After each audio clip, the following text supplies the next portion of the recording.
अस्सलाम वालेकुम, this is कफ़ील कासिम और आज का हमारा टॉपिक ऑफ डिस्कशन ऐसे राइटिंग के ऊपर इंट्रोडक्शन लिखने के बारे में है।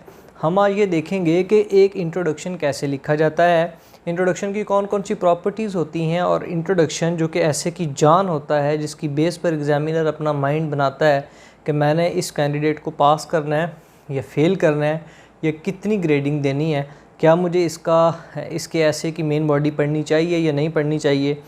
तो इंट्रोडक्शन जो है वो इंतहाई इम्पोर्टेंट रोल प्ले करता है किसी भी किस्म के ऐसे की अटैम्प्ट के लिए।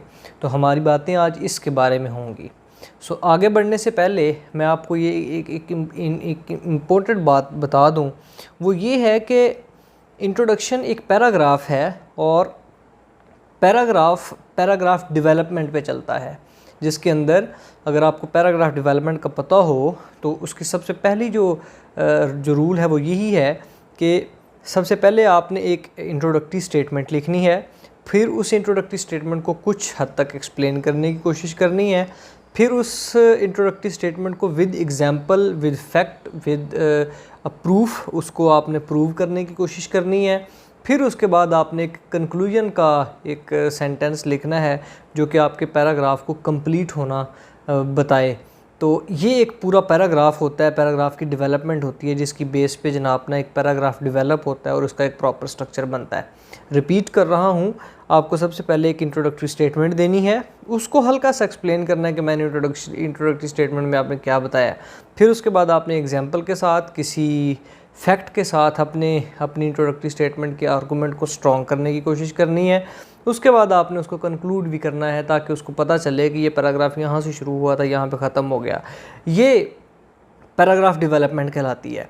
अब इंट्रोडक्शन एक अपने तौर पर एक पैराग्राफ होता है। अब अगर किसी बंदे को इस बारे में कन्फ्यूजन हो कि इंट्रोडक्शन का जो पैराग्राफ है उसके अंदर हम एक ही बात लिख देंगे और जनाब वो धड़ाधड़ एक बड़ी कहानी बना देंगे और एक कहानी पूरी लिख के आ जाएंगे, तो फिर इस किस्म की बात कुछ ज़्यादा इफ़ेक्टिव किस्म का इंट्रोडक्शन नहीं बनेगा।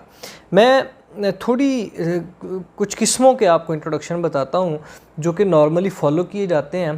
तो वो किस किस तरह होते हैं। सबसे पहले जो ट्रेडिशनल तरीका है या जिसको आप सेव हैंड बोल लें, वो ये तरीका है कि आपने एक आउटलाइन बनाई थी, आप इंट्रोडक्शन के अंदर अपनी आउटलाइन का जो है ना मेन स्केच, जनाब main pillars of your outline you should explain in your introduction. ये एक सेफ तरीका है कि जो आपने वहाँ पे लिखा उसके मेन पिलर्स को अगर आप आहिस्ता आहिस्ता एक्सप्लेन करते जाएंगे इंट्रोडक्शन के अंदर, तो वो आपका एक 8-10-12 सफ़े का एक पेज का आपका इंट्रोडक्शन बन जाएगा।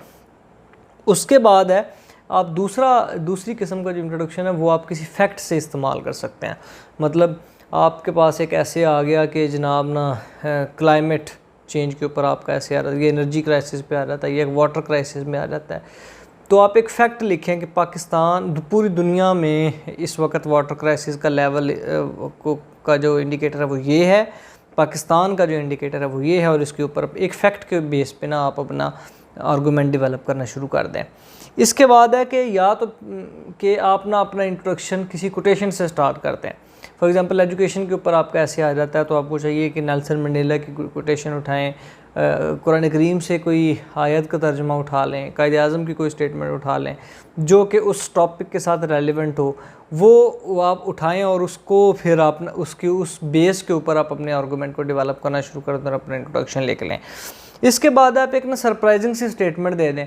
अगर आप अपने इंट्रोडक्शन को थोड़ा कैची बनाना चाहते हैं और ये सोचते हैं कि यार ना मैं कुछ ऐसी स्टेटमेंट लिखता हूँ जो एग्जामिनर पढ़े और हैरान हो और पूरा इंट्रोडक्शन पढ़ने के बाद सांस ले, आप ना एक सरप्राइज़ किस्म की स्टेटमेंट दें, सरप्राइज़ न्यूज़ लगा दें जी सबसे पहले। फॉर एग्ज़ाम्पल पाकिस्तान का सोशल इशू के ऊपर आ जाता है तो जनाब, या डेमोक्रेसी पे आ जाता है तो, या वुमेन एम्पावरमेंट पे आ जाता है, तो आप एक ऐसा फर्स्ट लाइन के ऊपर ये बात, फॉर एग्ज़ाम्पल हम इस तरह लिखें कि पाकिस्तान दुनिया में वो कंट्री है जनाब जिसकी हाँ और ना से अक़वाम आलम के फ़ैसले होते हैं। या वुमेन एम्पावरमेंट के लिए हम लिखते हैं कि पाकिस्तान पूरी दुनिया में वुमेन के लिए सेफ़ेस्ट प्लेस है, ये एक ब्रेकिंग न्यूज़ है। या जनाब वाटर क्राइसिस के अंदर आप लिख दें कि पाकिस्तान में वाटर क्राइसिस बिल्कुल ख़त्म हो चुका है। एजुकेशन के ऊपर आप लिख दें कि जनाब पाकिस्तान की एजुकेशन के मॉडल को पूरी दुनिया के अंदर फॉलो किया जाने लगा। ये पहली स्टेटमेंट लिखो। इसकी इमीडिएट बाद आप लिखें क्या वो खूबसूरत दिन हो जब जनाब ना हम पाकिस्तान के लिए इस किस्म की हेडलाइंस दुनिया के न्यूज़पेपर में पढ़ें। तो जब वो आपकी ये कैची किस्म की स्टेटमेंट सबसे पहले पढ़ेगा तो उसके बाद आप उसको बताएं कि यार ये सिर्फ़ एक सरप्राइज़ था, हम सिर्फ ना ये एक अच्छी ऑप्टिमिस्टिकली ये सोच रहे हैं, अब पाकिस्तान की हालत ये है या दुनिया की हालत ये है, तो इस तरह जनाब ना अपना डेवलप कर लें। सरप्राइज स्टेटमेंट से कर लें, कोटेशन को ऐड करके कर लें, किसी फैक्ट को ले लें उससे आप ऐड कर लें, या फिर मोस्ट आउटडेटेड जो मेथड है वो यही है कि आप अपनी आउटलाइन के अंदर लिखे हुए जितने भी पॉइंट्स हैं ना उनको लिखना शुरू कर दें और इस तरह बता दें। अब कुछ बातें मैं आपको बताऊं कि इंट्रोडक्शन असल में ज़रूरी क्यों है, इंट्रोडक्शन के ऊपर इतनी बातें करना ज़रूरी क्यों है। इंट्रोडक्शन सबसे पहले आपका इतना ज़्यादा अट्रैक्टिव होना चाहिए कि वो आपकी मेन बॉडी की तो पढ़ ले। देखें हर बंदा जनाब जब ऐसे लिखने जाता है या जो कंपटीशन के एग्ज़ाम दे रहा होता है ना, उसमें से 50% लोग तो फॉर एग्ज़ाम्पल तुक्का लगाने गए, लग गया नहीं तो ना से 50% लोग तैयारी करके जाते हैं। उसमें जो बाकी 50% बचे हैं उसमें से 20% लोग बड़ी सिंसियर किस्म की तैयारी करके जाते हैं।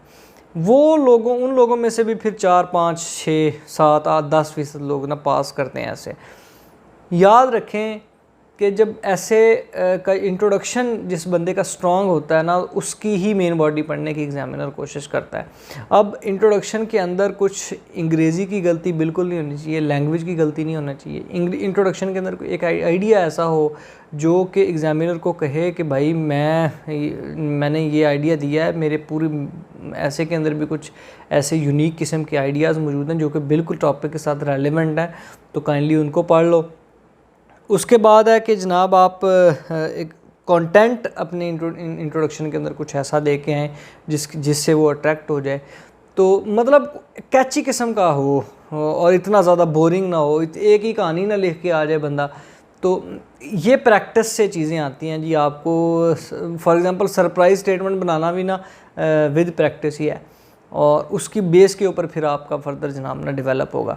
इंट्रोडक्शन अच्छा होगा तो आपकी मेन बॉडी पढ़ी जाएगी, और अगर मेन बॉडी का कोई जनाब आर्टिकल उसको अच्छा लगता है, इंट्रोडक्शन में वो डिसाइड कर लेता है कि मैंने इसको पास करना है या फेल करना है, उसके बाद आपकी पैराग्राफ डेवलपमेंट चेक की जाएगी मेन बॉडी की, आपके कनेक्टर्स चेक किए जाएंगे मेन बॉडी के अंदर, आपके आइडियाज़ को चेक कर लेता है, या वो चीज़ें तमाम चेक कर लेता है जो आप असल में उसको दिखा के हैं। फॉर एग्जांपल आपने हर पैराग्राफ के अंदर कोई ना कोई रेफरेंस दिया है, उसको ना ब्लैक मार्कर से या ब्लैक पॉइंटर से हाईलाइट करके आए हैं, तो वो पूरा सफ़ा पढ़े ना पढ़े आपका रेफरेंस ज़रूर पड़ेगा, क्योंकि उसे पता है कि मैंने सिर्फ एक लाइन ही पढ़नी है। और अगर वो एक लाइन बड़ी कैची है और वो रेलिवेंट है टॉपिक के साथ, वो डेफिनेटली जनाब ना बंदे को पास करने के लिए सोचता है, उसका माइंड बन जाता है कि यार मैंने इसको पास करना है।